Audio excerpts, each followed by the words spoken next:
Now, if you're between the ages of 20 and 35, I'm going to teach you how to measure your financial wisdom. The moment you unlock your ability to communicate, you will unlock the potential that exists within you. Raising your prices doesn't scare serious clients, it scares you. You're undercharging and deep down you know it. Cheap prices create cheap behaviors. You're not selling the thing, you're selling the results of what that thing does. You want to attract premium clients, stop sounding like a freelancer. The wrong phrasing is making you sound cheap even if your offer isn't. Wealthy clients don't like to chase and they don't like to be chased either. So instead of you saying I'm open for clients or DM me if you're interested, elevate your language and say something like we're only looking for 3 clients this month. So instead of saying the slots are open now, say something like if this sounds like you, my team will reach out to you. This one hand positioning mistake is costing you credibility in every conversation.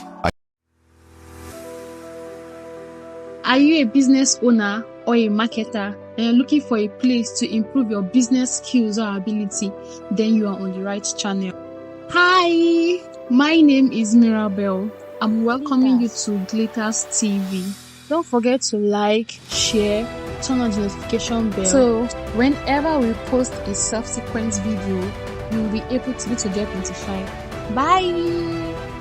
Welcome to Sales Masterclass, brought to you by Glittarz TV, where smart minds learn how to sell anywhere and anytime. Today we are diving into powerful lessons from real marketing professionals. So sit back, relax, learn faster, and make those sales. Now, if you're between the ages of 20 and 35, I'm going to teach you how to measure your financial wisdom. So what you're going to do is that you are going to take every single thing that belongs to you, okay, your phone,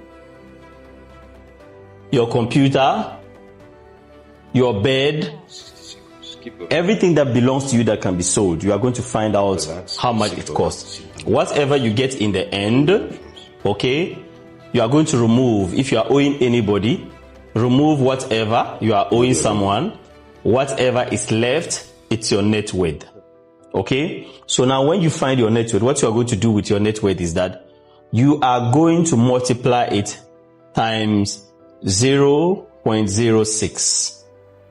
Whatever you are going to get, this amount, now you are going to divide this amount by 12. Whatever you get, Smile, look at the screen. this amount is the amount that you are supposed to make minimum every single month. If you make less than this, it means that you are in financial crisis. What it simply means is that this amount that you get right here, that's how much you would have made if you didn't even exist at all. That means that if all your assets were invested passively in the market, you'd make a minimum of this. So with you involved, at least you have to make more than that. If you do not make more than that, that is a big problem. You are supposed to make way more than this amount, because the point is to have your assets do better for you than for you to be a leech on your assets. So your assets should actually make you more than this amount. My name is Adnan Sani Dangote. If you like this video, kindly like and share. The easiest way to turn off wealthy clients is to sound like you're unsure of your value. Phrases like this: I'm looking for clients, DM me if you're interested, or the spots are open. These phrases don't build trust. They signal that you're not in demand. So if you want to attract high-level clients, you need to speak like someone who gets results. And here's an upgrade of your language. So instead of I'm looking for clients, say we're currently accepting 2 new clients this month. Serious inquiries only. And you need to mean it. Second, stop saying DM me if you're interested, but say Speak like a pro. Like what you need. The next step is simple. Reach out and let's talk. Don't say spots are open. Say we work by application only. If you're a good fit, we move fast. You will always be recruiting inside of life, okay? Because some people are like, oh, but you work in a scam. Okay, think of Uber. The owner of Uber, he's a recruiter. He doesn't drive the car. Siri, how many people drive Uber? 7.1 million drivers. He's recruited 7.1 million people to drive cars. Siri, how many McDonald's franchises are there in the world? 36,000 McDonald's franchises in the world. He's recruited 36,000 people to open up a McDonald's franchise. Jeff Bezos, owner of Amazon, he doesn't write books and and sell books. Gets other people to write books and sell books and he makes money. You get other people to open up and you make a commission. Top people in the world learn how to recruit other business owners. That's it. Raising your prices doesn't scare serious clients. It scares you. You're undercharging and deep down you know it. Cheap prices create cheap behaviors. When you raise your Don't overprice your product. You slow down to deliver quality. You finally have the margins to care about the details, to care about the results and the client's experience. You're not selling the thing. You're selling the results of what that thing does. You're not selling them on accepting your offer. You're selling them on the results of what happens because they accept the offer. That's right. You're selling them on maybe somebody that is going through a divorce and their credit's going to get destroyed because they can't afford the home. You're selling them on getting out of that. You're selling somebody on a high mortgage payment, getting rid of that. Maybe they lost their job so their credit doesn't get destroyed. See, that's what you're selling. You're selling the results of what accepting your offer does for them, not the offer itself. This is how you sell anything to anyone. Hit me with a product. Go. Daniel, sell me this book. No, let's not jump steps. First of all, what's your name? Jamil. Jamil, nice to meet you. From the Middle East. Even if I could help you make more money through sales, promise me one thing. Take me out and show me the best Middle Eastern restaurant and it's on you if I help you make more money. To make me more money, we'll do it. By the way, Jamil, what is it exactly you sell? Right now I sell online services. And how much are you making per deal? About $500 a deal. And how much are you making per month? $5,000. Why not 10? My show rate just sucks. If I can give you the right scripts and guarantee 100% show rate, do you feel like you can actually get one extra person a month to show up and close inside of your business? Easily. Would it make sense to invest $27 to find those scripts inside of this book to potentially make an extra $6,000 a year? You make me $6,000, I'll buy you the shawarma shop. Close. Let's get into it. Boom! That's how you close. Sales machine. And he freaking treats you out for dinner. But you don't want to sound scripted, all right? So you don't want to say it when the prospect answers like, okay, cool, or right, or awesome. Let me ask you. Just sounds unnatural. Make the prospect feel like they are talking to their best friend. And a best friend would probably not say at the end of saying something back to you, okay, cool, right. Let me ask you, Jane. That would sound weird. You wouldn't say that to your friend. So let me show you an example of this. Let's say if I'm selling branding for a marketing agency and I'm talking to a business about a marketing strategy. What are you hoping could happen by possibly working with this? I'm still neutral. Well, we're hoping to get better leads and a higher quality so our salespeople can actually get a hold of them and we call them. Okay. And what are you guys doing now to generate new leads and clients? Okay. And I'm bridging right into it, like quick. See the transition. Oh, we do Facebook ads and YouTube. How long have you been running ads on Facebook though? See how that's conversational? Is a verbal cue. It goes right into the question. Sounds like they're just in a regular conversation. It doesn't feel like a sales conversation. If you want to attract premium clients, stop sounding like a freelancer. The wrong phrasing is making you sound cheap, even if your offer isn't. So you don't say, let me know what you think. You say, here's the plan. If it aligns, I will send you the next step. You don't say, let me know your budget. You say, clients typically invest between X dollars to Y dollars, depending on the scope. Wants to explore what fits the best. You never say, do you still want to move forward? You say, are you ready to lock in your spot before we close the initial window? Never, ever give discounts to your clients.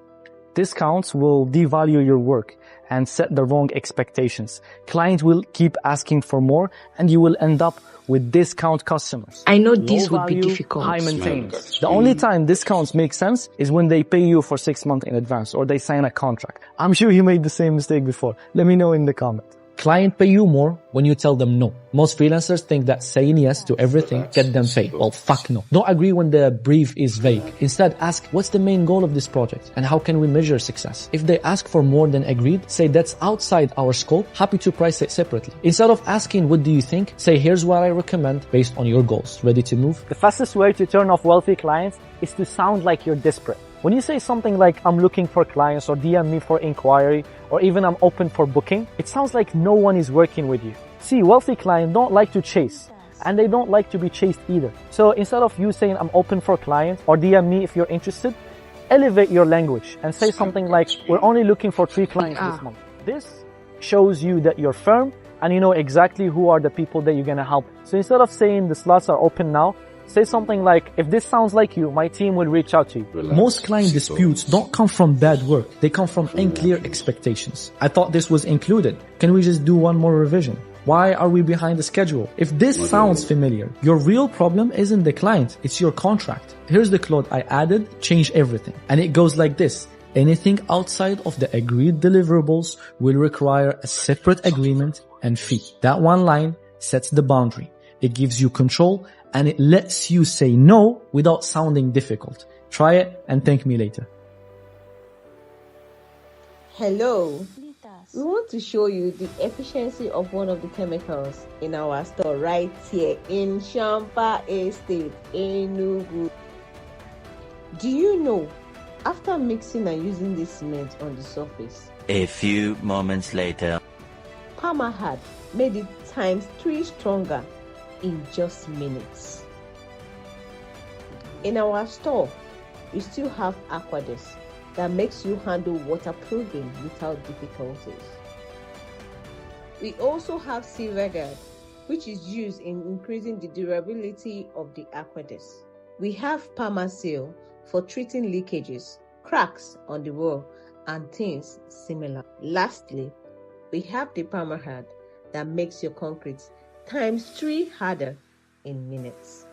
So what are you waiting for? Contact us with this number on your screen and experience this magic.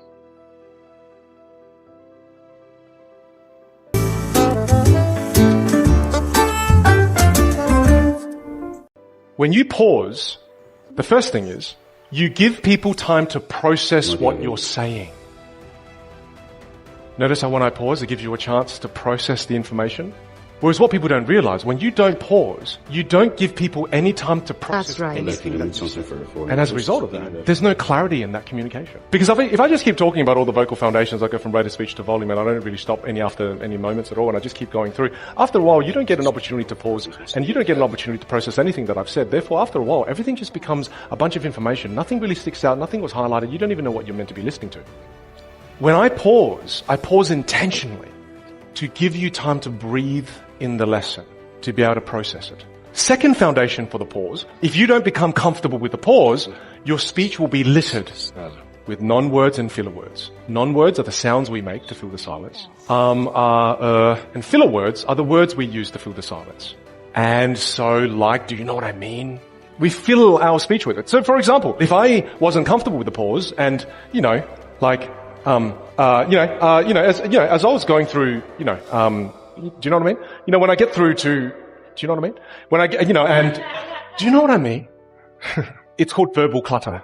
And when you've got lots of ums and ahs, what it does is it decreases the clarity of your message dramatically.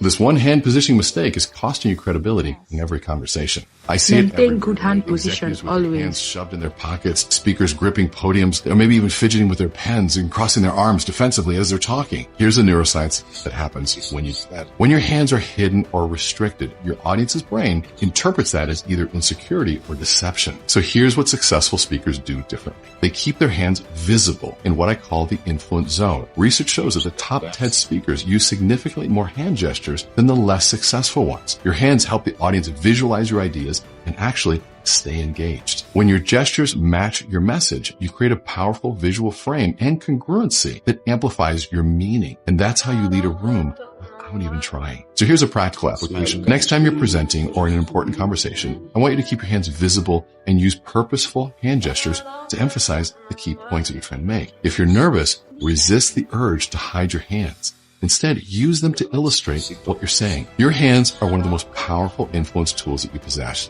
When you know how to use them correctly, they can be really powerful. So do you want to know exactly what to say when someone puts you on the spot? Comment playbook below and I'll send you the influence playbook. 5 word-for-word scripts to handle awkward moments, redirect conversations, and build credibility without ever sounding.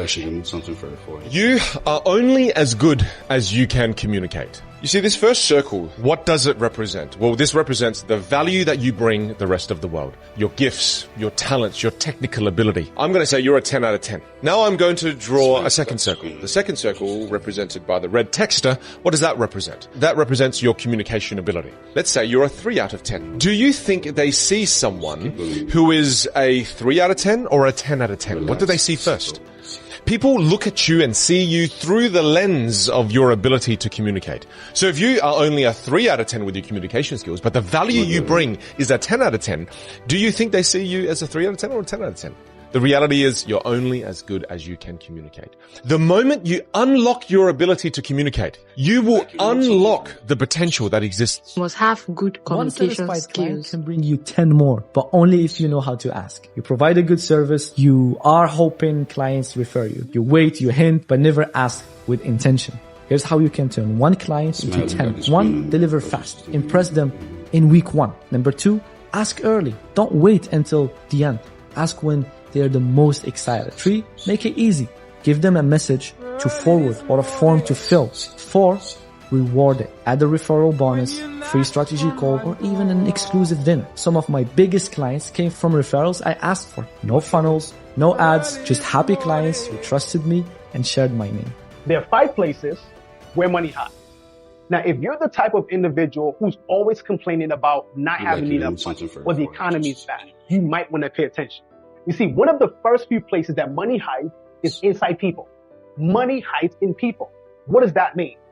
Every single person that you come in contact with has some type of money in their pocket. Everybody. Some may have more than others, but everyone has money. The question is, what value can you provide to people in exchange for their money? Because that is the only way you make money, by exchanging value for money. So you have to start thinking, what can you do for other people in exchange for money? That is why I said that money hides inside people. The second thing you must understand is that money hides inside skills and talents. Every single person on this planet was born with a gift. There is something you know how to do than most people, right? But you have to figure out, how can I turn this skill or this talent into something that I can now exchange for money? All right. For example, my skill is communication. So what do? I take my knowledge on finance and merge it with communication and then use it, to project value to other people. And in return, I get compensated. So you have something that you can offer in exchange for money as well. The third thing is that money hides inside problems. See, poor people complain about problems. Successful people find solutions to solve the problem. So wherever you see people constantly talking about a whole lot of problems, know that their money is hiding in those problems. You now got to start thinking outside the box to figure out, what solution can I provide to the problem? That is how you start to create wealth, by becoming a solution provider. The fourth thing is that money hides inside products and services. Every single day that you wake up, you're using somebody's product and you're using somebody's service. And every time you use the product or service, somebody else is getting paid. So question, what product can you put out there in the marketplace? What service can you offer to people in exchange for money?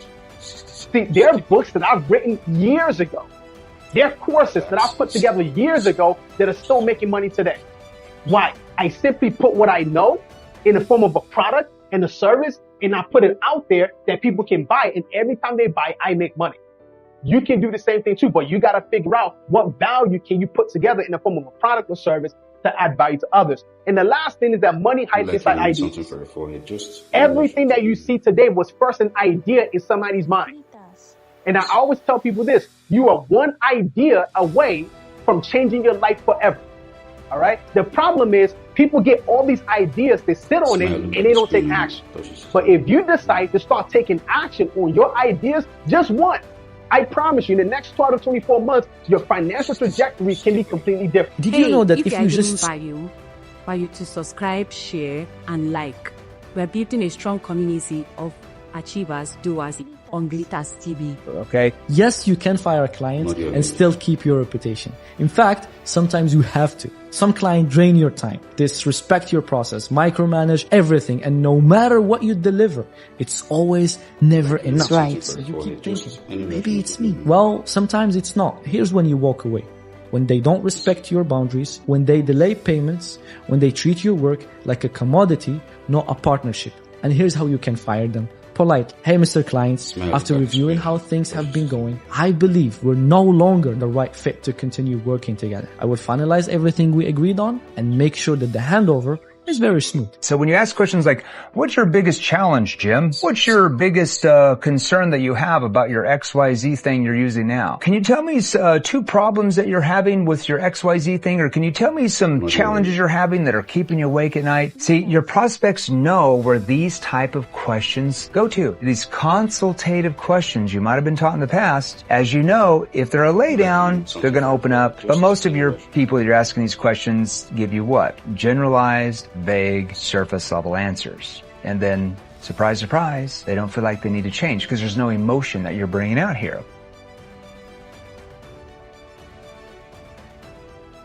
You don't need to have viral content to land clients, especially the high tickets. There are a lot of people with 2,000 views. They get absolutely hammered back to back with high ticket clients. And it's about the targeting, who are the people you're targeting in your videos, but also the intention and the value behind it. If you're providing entertaining videos, and just making people laugh like a clown, obviously you're gonna get, an immature audience. But in the other side, if you're providing a lot of value, deep-rooted value, people will, listen to you. And eventually they will use your service. Here's how premium brands talk to their clients. They don't say, I can't start until you pay. They say, we will get started once the initial retainer is secured. They don't say, as soon as you pay. They say, as soon as the deposit is down, we begin. They don't say you have to sign the contract. They say, we will just finalize the agreement. They never say Make the right we don't choice do of discounts. words. They say, we offer premium service at a set rate. No amount of external sales training as a salesperson that can replace needing to do internal mastery training. The reason you need to do internal mastery training is if you want peak performance as a salesperson, having your objection handling rebuttals, having your tonality, or having your Work script on your isn't personal going to growth. fix the fact that you're tired, that you're not driven. You don't have the right values as a salesperson to know how to navigate making the right decisions on a sales call and making the right decisions in your personal life. You need to have internal mastery training if you want to be a top 0.0001% salesperson, and no amount of external training is going to replace that. So if you are not making the money that you truly want to be making right now as a salesperson, look at your schedule. Is it all sales training? Is it all role plays, call reviews? Or do you actually have any time dedicated in your week to getting better as a human being outside of sales? If the answer is no, that is one immediate change that you can make right now to increase your income as a salesperson. Everybody's looking for the sales hack, and the sales hack is confidence. I'm telling you guys, clients do not pay for experience. They pay for the confidence. They wanna see your confidence. If you already sound like you've done it thousands of times, and it is reflected in your voice, in your tone, in the way you present yourself and whatever you're selling, it in itself is a secret weapon. And I bet if you're a confident person, you're already closing a lot of deals. Quite frankly, you should quit high ticket closing if you're not going to be the best, because it's not going to be long until an artificial intelligence comes along and rips your job out from under your feet. So you may as well quit while you're ahead and go and learn something else. Go fucking learn AI development. Unless you're actually committed that you're going to be the best, then what's the point in sticking around? I see enough high ticket closers every single day that message me and say, can I have a job? And I say, well, how much did you make, brother? And they're like, 2K, 3K, 5K a month. And then when I say, okay, great. And are you looking to develop yourself? They're like, no, I don't have any money. So unless you're all in, you may as well quit now. Most salespeople don't know how to lead because they've never led themselves. You can't lead a buyer to making a decision, making a choice, making a commitment if you can't even lead yourself over your mindset, over your fitness, over your schedule, over your training, over your relationships, over your standards. As a salesperson, yes, you need to do the training. You need to make sacrifices. You need to become a leader. If you don't become a leader, it becomes impossible at the end of a sales call to lead someone to the promised land, to lead them over the finish line. So if you want to become a better salesperson, become a better leader. Ask yourself questions. Where am I not showing up as a leader in my own life, for myself and for the people around me? Start making those changes right now and you will see that your income follows. Clean your damn bathroom. That is what my mentor said to me as a salesperson. And you might think, how is that relevant to sales? Now, the most important thing to realize is that if it doesn't sting when a mentor tells you something, when a coach, when a trainer tells you something, it's not mentorship, it's just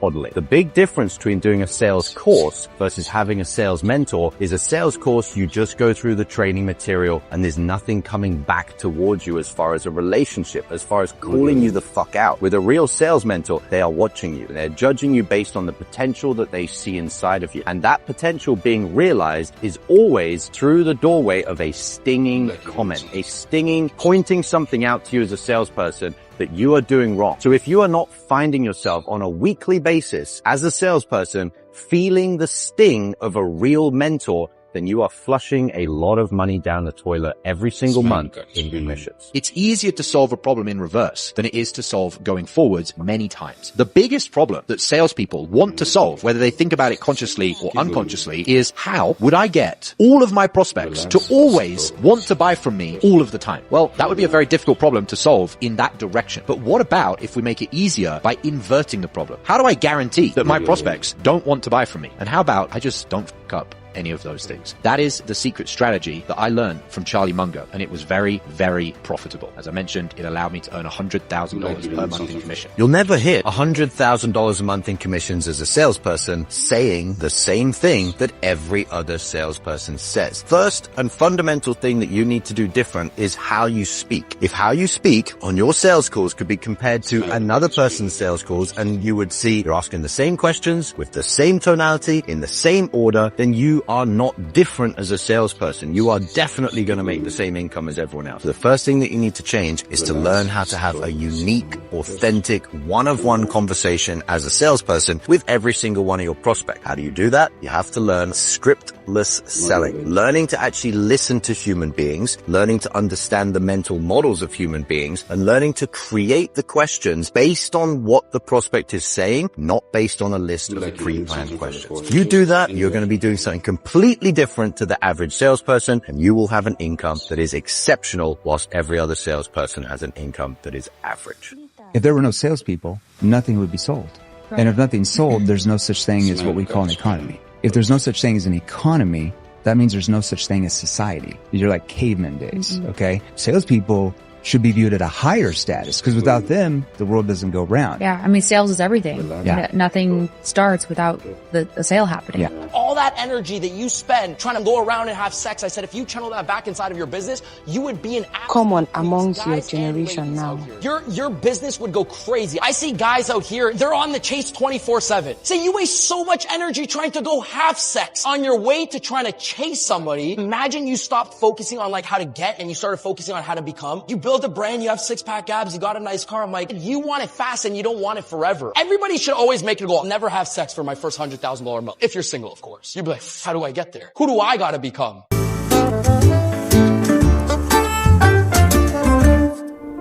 Your client says that I'm getting the same product at a cheaper rate in the market. Why should I choose you? Now, what do you do in these cases? You either get defensive, you get very aggressive, you start shit talking about your competitors, and either you offer a discount there and then. This way, you wouldn't be able to survive in the longer run in sales. Instead of that, what you have to do is play smart. First of all, acknowledge the fact that they are getting cheaper rate out there. So you can be like, there are like thousands of companies out there that will provide you with a rate that is going to be cheaper than what we are offering. However, Mike, we do not compete on cost. That's smart. We compete on the value and the service that we provide. And to be honest, if that cheaper rate is something that attracted you, you wouldn't be speaking to me right now. So that means you believe in us. You believe in what I have to offer you. And this is the reason why we are having this call, right? Now, other than the cost, if there's something else in your mind, please let me know and I'm more than happy to help you. Who hates a salesperson who is confident, who knows what they're talking about, who handles objections like a sass? I mean, who hates them? And this is the level that you should reach in your life, that when an objection comes, you love handling it rather than getting afraid of it, rather than fearing the objection, rather than fearing that the client's going to ask more questions. This is how you handle it. After the prospect speaks, if the prospect's given you a bunch of information, your ability to listen and to assimilate and then to say back to the prospect the key nuggets builds a massive amount of trust. Helps the prospect realize. Be a good listener. You're trying to listen. You're trying to understand. You're trying to comprehend. You're trying to clear things up for the prospect. When you do that and you increase the trust, the likelihood that at the end of the call they bullshit you with some need to follow up or, hey, message me tomorrow, or hey, I'm going to go and ask my Shih Tzu what they think I should do. They're not going to lie to you. They're not going to bullshit. They're just going to be honest with you because you're being tuned in. You're giving them the time of day to be present on everything that they're telling you. Look who you guys follow. You don't follow a normal guy. You follow a maniac. Would you follow your CEO if he was normal? So you wouldn't follow your CEO if he didn't have Be a the bit ability crazy to in see what you guys sales. can't see. You wouldn't follow him. So then how is the number one objection? Daniel, my family doesn't see what I see. They're not supposed to. Some people will trust you and be like, you know what? I will follow this person because they can lead me better than I can lead myself. That's why I say they don't buy into a rank. I buy into this, not into this. I said people buy into the eyes of where you're headed, not the trophies that you had dusting from the past. So even if your trophy is crap and it's a bronze medal, nobody cares. They don't buy into it. If it's a gold trophy, nobody cares. They don't buy into it. They buy this, where you're headed. What should you do when a customer says, I'll think about it? They just lied to your face. Nobody's going home to sit in a think position for 2 hours and actively think about your offer. Most salespeople say, sure, no worries, let me know. Wrong. You just gave them permission to disappear forever. So do this instead. Stay calm and ask, I get it. What specifically do you need to think about? I'll think about it isn't an objection. It's a smokescreen. You need to get to the real objection, and 9 times out of 10, it's the money. They just don't see the value yet. So here's the follow-up. If we set money aside, would you go ahead today? If they say yes, bingo. Now you know what you're dealing with. If they say no, there's something else that you haven't uncovered yet. If this episode helped to improve your sales skill, why you to share, like, and subscribe for more business insights. Remember, every sale begins with the right mindset. Stay tuned on Glittarz TV.